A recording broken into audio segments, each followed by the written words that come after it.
Bom, gente, coloquei aqui para iniciar a gravação.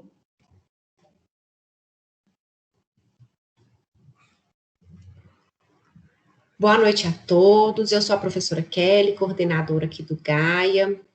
Agradeço a todos pela participação, sejam todos muito bem-vindos ao primeiro Beabá da Astronomia de forma virtual.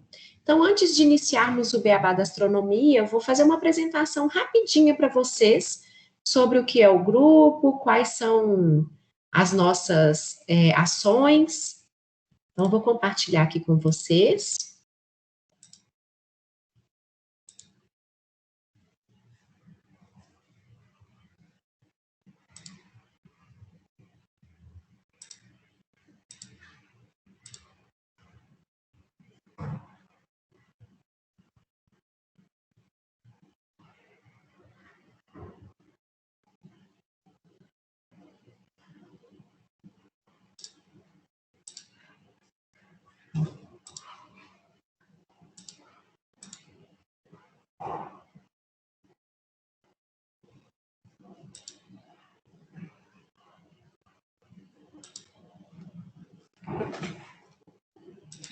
Bom, então o Gaia, ele é o grupo de astronomia e astrofísica da PUC Minas, que existe desde 2005 e foi fundado pelo professor Peter, né?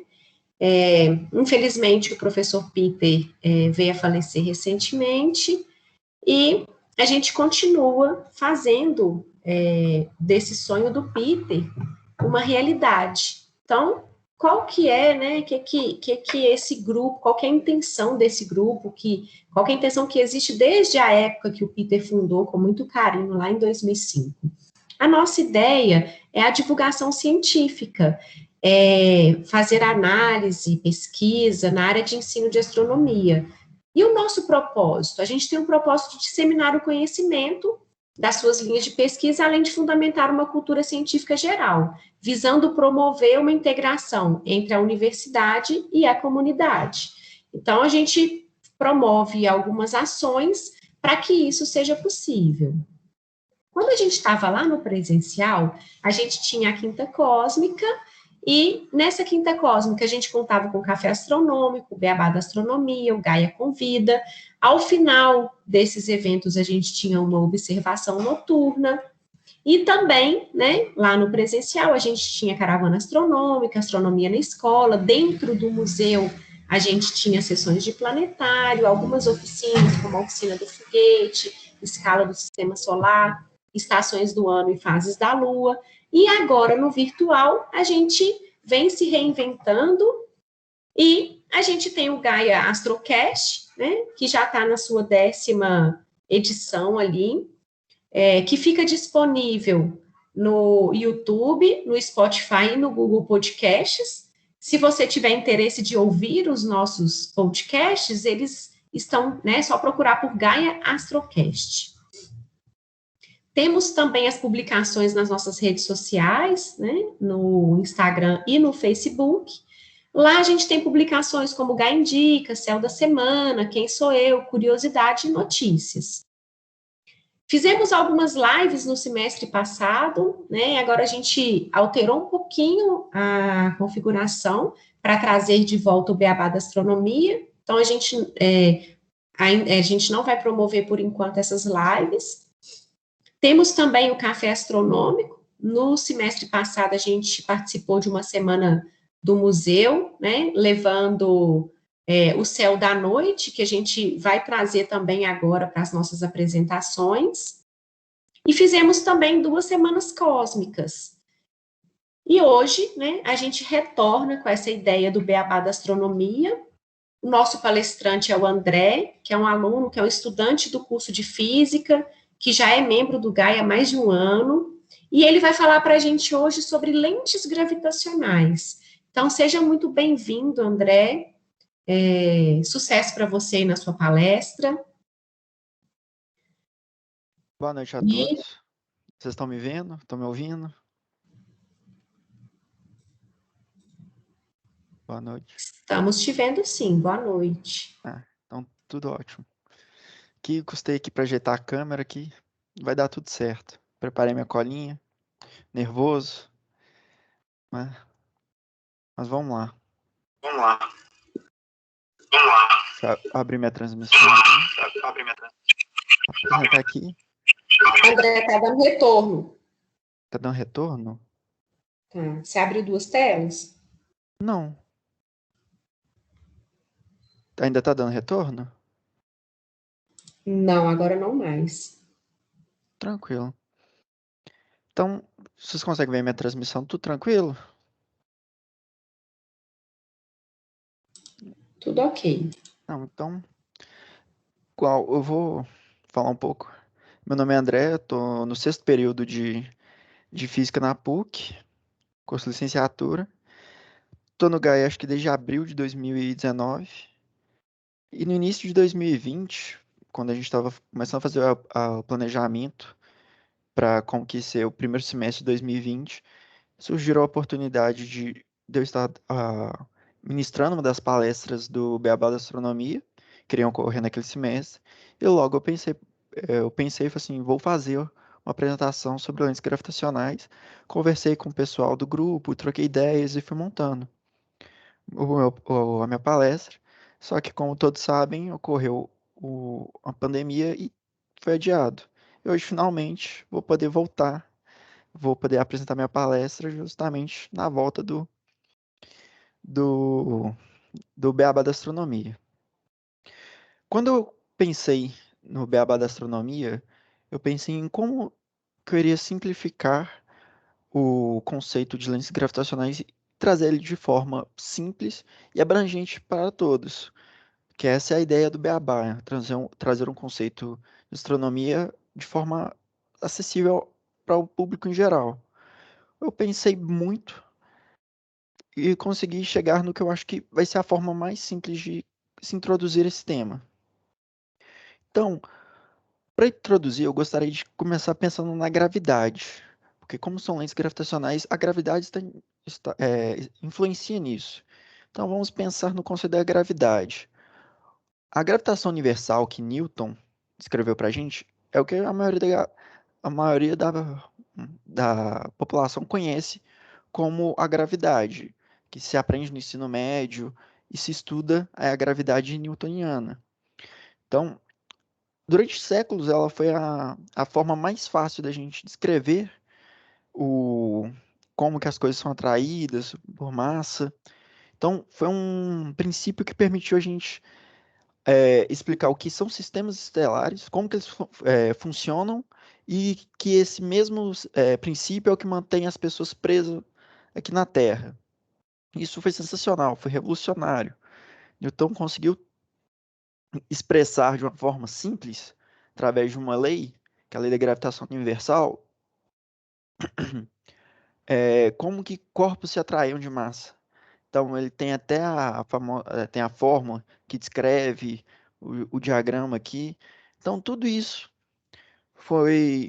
é o que a gente conhece por gravidade. Só que teve Albert Einstein.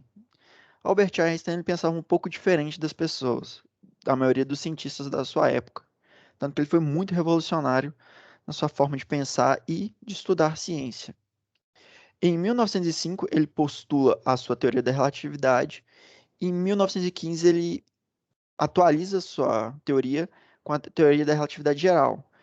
E a partir disso, vários fenômenos físicos são explicados de forma que até então não tinham explicação e ocorriam. Einstein vai lá e explica através da sua teoria da relatividade e revoluciona a ciência como um todo.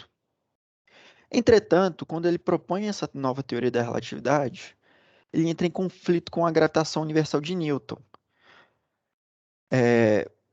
A partir da teoria da relatividade de Einstein, a gravidade ela passa a ser uma consequência da distorção do espaço-tempo provocada por objetos com massa.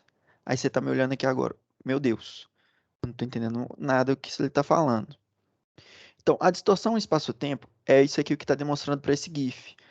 O corpos com massa, eles distorcem o espaço-tempo, provocando essa distorção, e essa distorção é que provoca o efeito gravitacional nos planetas. Ou seja, vamos supor que essa bolinha maior que está aqui no centro seja o nosso Sol, e essa bolinha que está movendo é a Terra.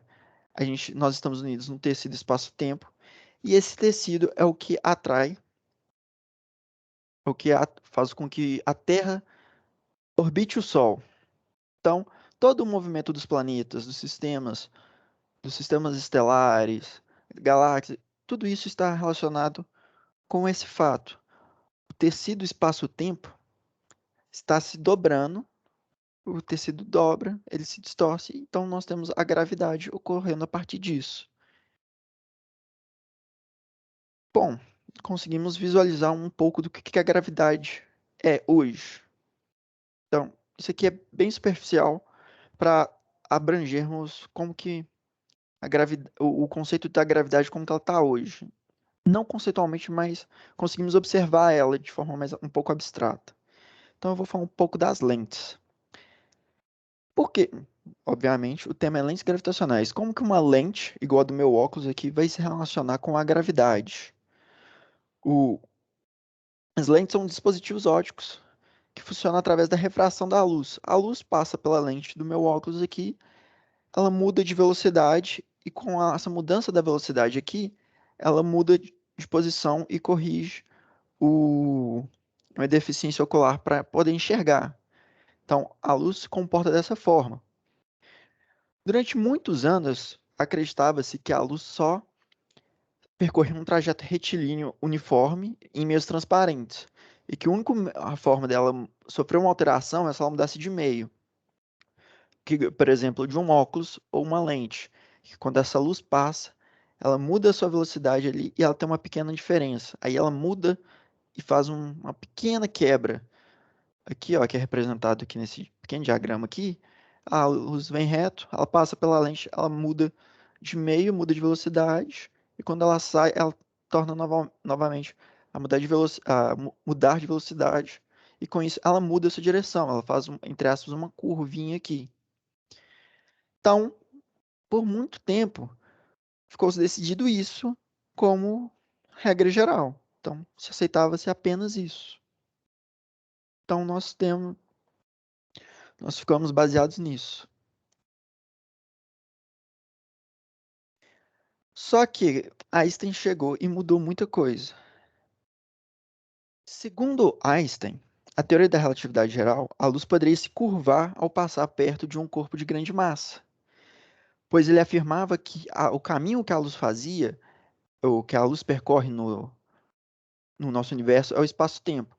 Então, se a luz percorre o espaço-tempo, quando ela passasse próximo de um corpo com grande massa, iria se deformar, iria é, ocorrer uma lente gravitacional nesse caso, que é igual o GIF aqui mostra. A luz, teoricamente, vem em linha reta aqui, só que tem um corpo com massa muito grande nesse ponto do espaço-tempo. A luz, ao aproximar desse ponto, passar por esse caminho do espaço-tempo, ela muda a sua posição.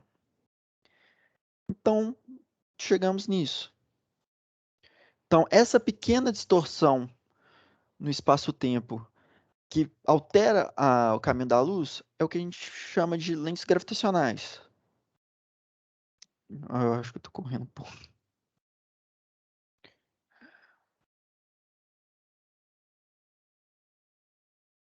Tá.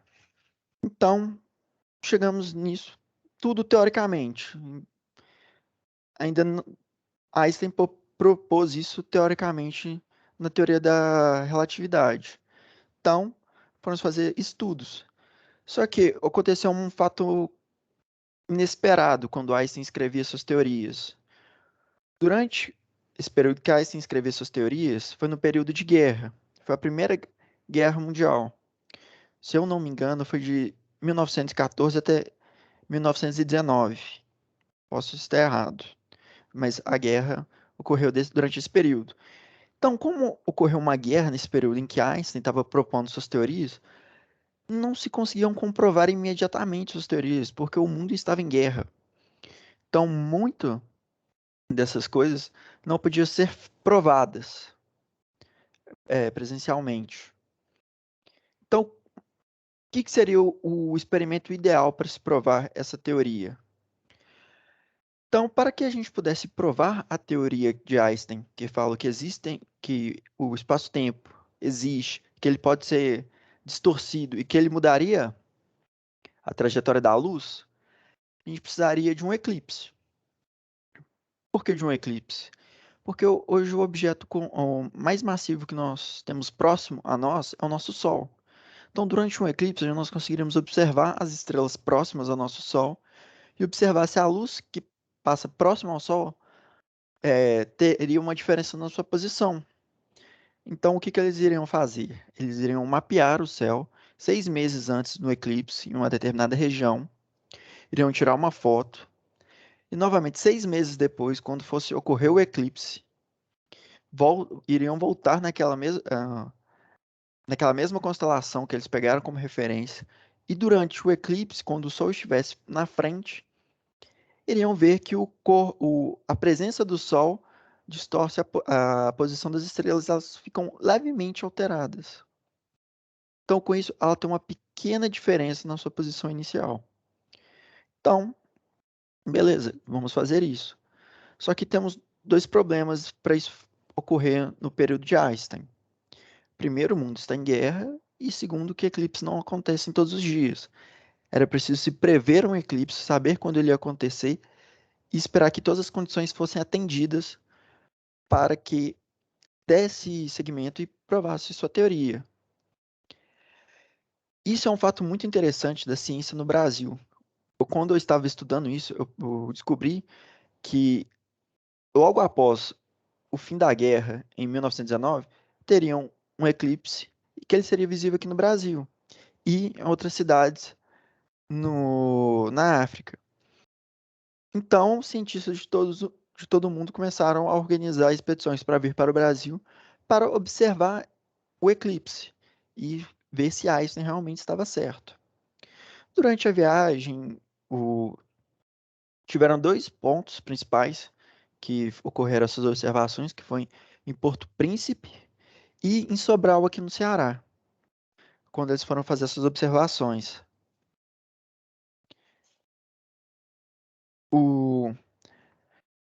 Então, dessa forma, vieram diversos cientistas e físicos e astrônomos para o Brasil para observar isso. Então, montaram os telescópios e tiveram que, para montar os telescópios, tiveram que trazer diversos telescópios de fora, porque aqui no Brasil não tinham-se grandes observatórios para fazer a observação que seria necessária. Então, no trajeto, a maioria dos telescópios, por conta do transporte precário que existia na época de navio, alguns telescópios sofreram avarias. Então, os principais telescópios, os maiores que eles usariam para comprovar isso, a teoria, sofreram avarias e não conseguiu ter um resultado tão preciso igual eles imaginariam. Mas mesmo assim, durante o eclipse, eles apontaram o telescópio, igual eles já tinham mapeado o céu anteriormente, e conseguiram ver que realmente tinha essa pequena distorção aqui, ó. O Sol, a distorção que o Sol provoca alterava a posição das estrelas. Então, com isso, ficou-se comprovado a teoria de Einstein. Einstein estava certo. Então, a partir disso, revolucionou-se tudo que se conhecia como ciência até então. Porque a partir do momento que a teoria é comprovada, você tem que reestudar as outras coisas e voltar. Então, isso tudo foi muito importante para que nós chegássemos no que hoje a gente entende por teoria da relatividade, o que nós compreendemos como gravidade, o que nós estudamos a luz. Tudo isso foi de suma importância para que nós conseguíssemos estudar astronomia nos dias de hoje. Então, diversos efeitos foram descobertos a partir disso. O impacto científico foi muito grande.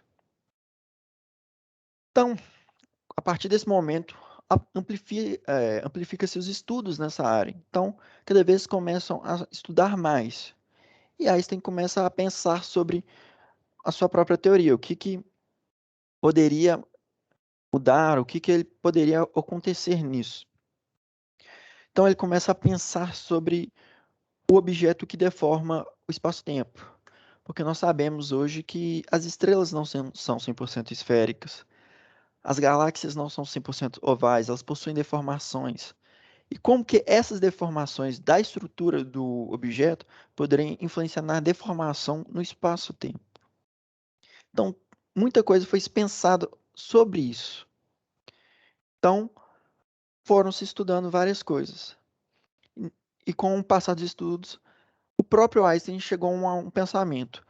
Se eu possuir um objeto que ele se aproxima bastante de uma circunferência, a distorção e a posição que ele tiver em relação ao objeto atrás, a fonte de luz que estiver atrás, eu posso acabar vendo duas vezes o mesmo objeto, ou quem sabe até mais, dependendo de como que esse objeto.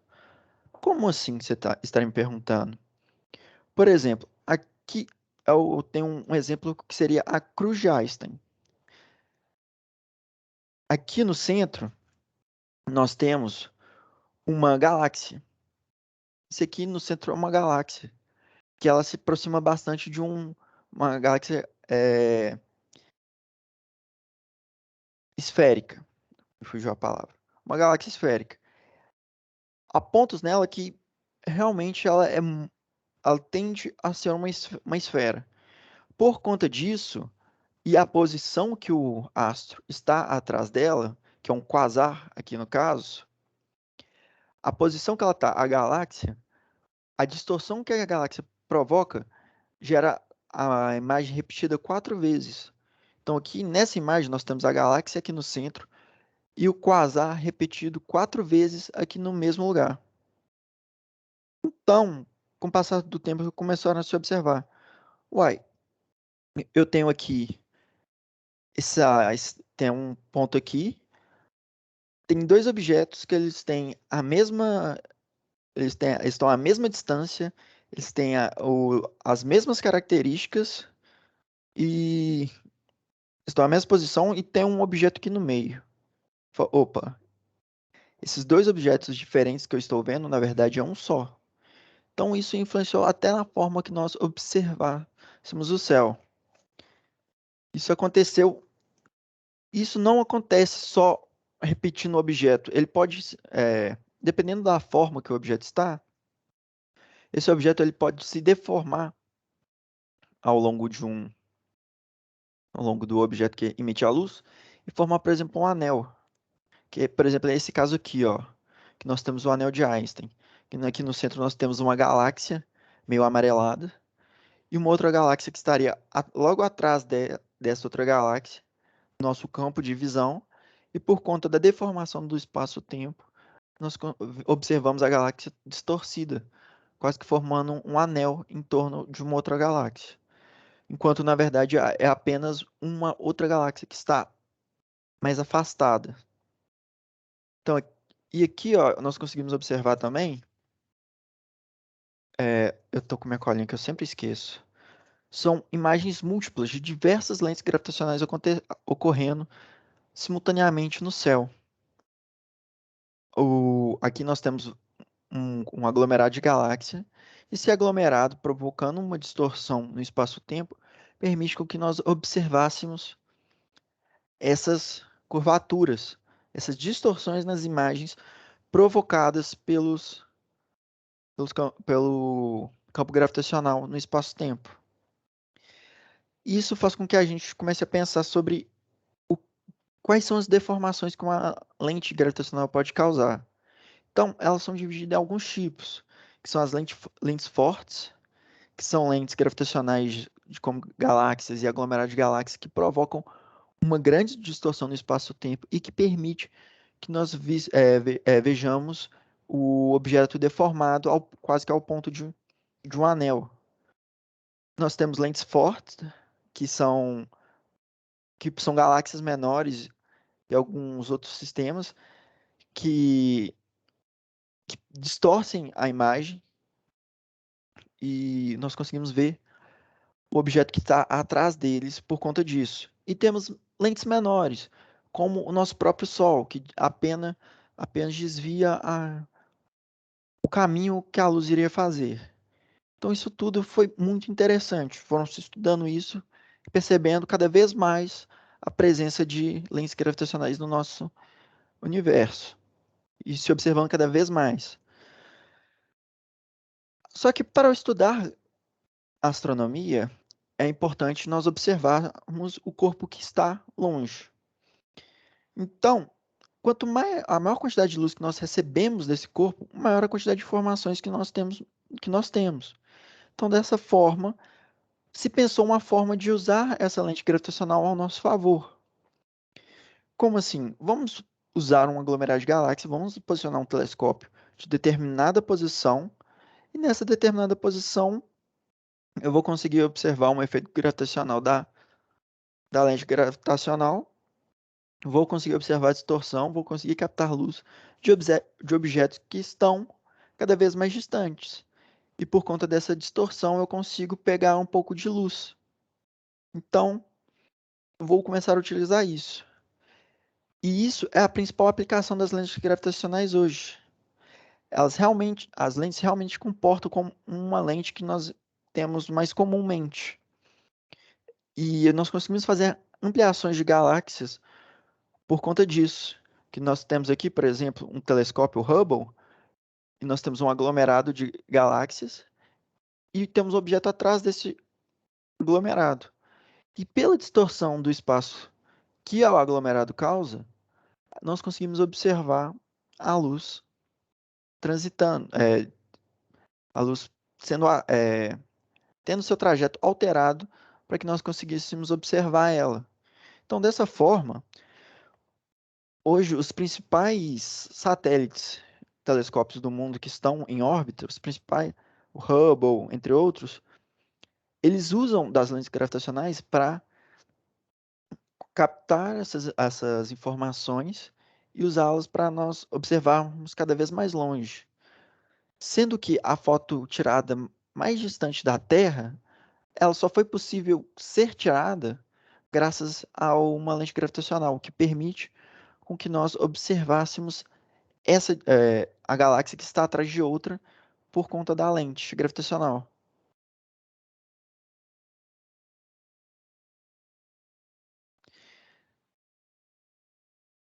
E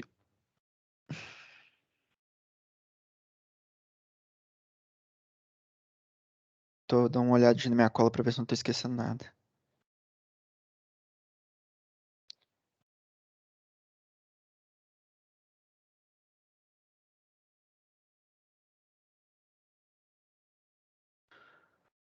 É, eu acho que eu fui um pouco empolgado, eu saí falando tudo muito rápido. É isso que eu tenho para vocês. Alguém tem alguma dúvida, alguma pergunta, uma coisa que queira comentar? Agora eu posso tirar dúvidas. Eu acho que eu fui empolgado demais, Foi ótimo, André. né? Boa noite, André. Eu tenho uma dúvida, posso falar? Pode? Eu fiquei imaginando, você falou sobre o experimento que foi feito para comprovar essa teoria, Hum, e eu fiquei pensando, entre aspas, curtas distâncias e pequenas massas poderiam sofrer uma alteração, como, por exemplo, a visualização de uma imagem da Terra no espaço, não tão distante. por exemplo, é, a É, luz. no caso, assim, nossa imagem seria distorcida. Então, se nós pegássemos como exemplo uma outra galáxia nos observando, com certeza. Porque, igual, quando o experimento foi feito aqui no Brasil, eles pegaram uma constelação de referência, que, se eu não me engano, foi a constelação de Touro. Eles observaram uma estrela muito longe, e que a luz dessa estrela, quando passava próximo ao campo gravitacional do Sol, ela sofria essa alteração. Então, por exemplo, do outro lado da galáxia, da nossa própria galáxia, se alguém for observar o nosso Sol, ele já não terá uma visão tão precisa, porque tem outros corpos, outras estrelas mudar a, que podem mudar a direção da luz e um efeito gravitacional e alterar a posição e causar uma posição aparente, que é o que ocorre. Nós temos uma posição aparente de onde que a estrela está por causa da distorção da lente, e enquanto ela está em outra posição. Consegui responder essa pergunta? Uhum, perfeito. Então, a curtas distâncias, sem nenhum outro corpo com uma massa considerável, não haveria essa distorção, né? Porque a distorção que ocorreria seria tão pequena que esse pequeno desvio que a luz iria sofrer seria quase que imperceptível, dependendo do corpo. Igual eu falei, quanto maior o corpo e maior a maior distorção que um corpo, distorção no espaço-tempo que um corpo provoca, maior vai ser o efeito da lente.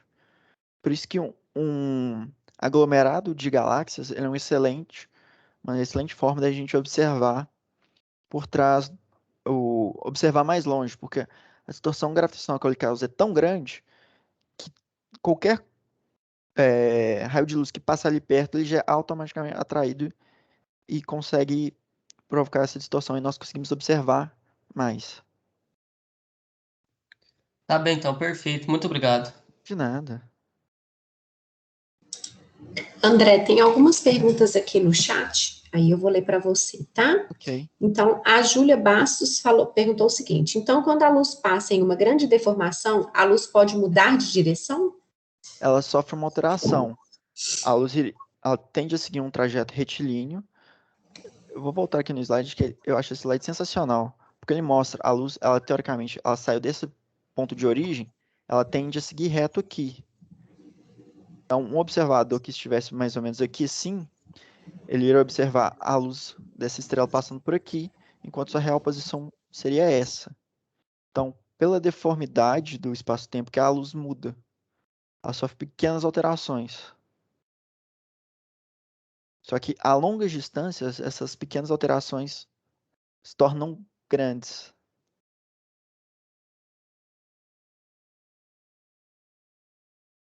Consegui responder a pergunta? Se não há dúvida, senão a gente tenta pensar em uma outra forma.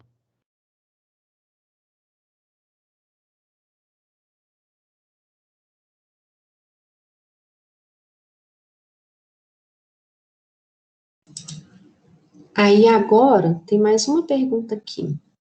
Ok. Peraí que eu perdi. Emily de Oliva Silva perguntou: mas corpos pequenos são capazes de distorcer a luz também? Igual, corpos pequenos, entre aspas, eles conseguem, só que a deformação é tão insignificante que você não consegue observar ela. Por exemplo, o nosso planeta Terra, ele exerce uma deformação no espaço-tempo, só que a deformação que o nosso planeta exerce no espaço-tempo não seria o suficiente para alterar tanto o trajeto da luz.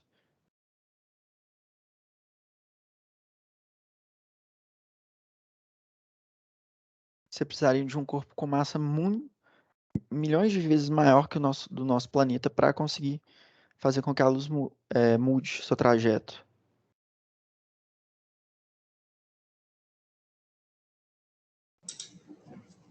A Emily falou então que entendeu, agradeceu.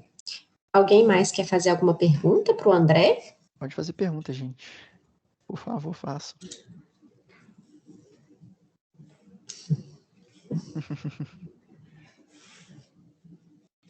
Não?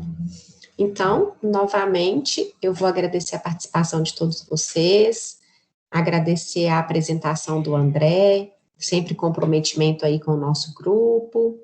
Parabéns pela sua apresentação, André. Eu que E, agradeço a oportunidade. e fiquem atentos às nossas programações, que nós teremos eventos quase que todas as quintas-feiras durante esse semestre, viu, gente?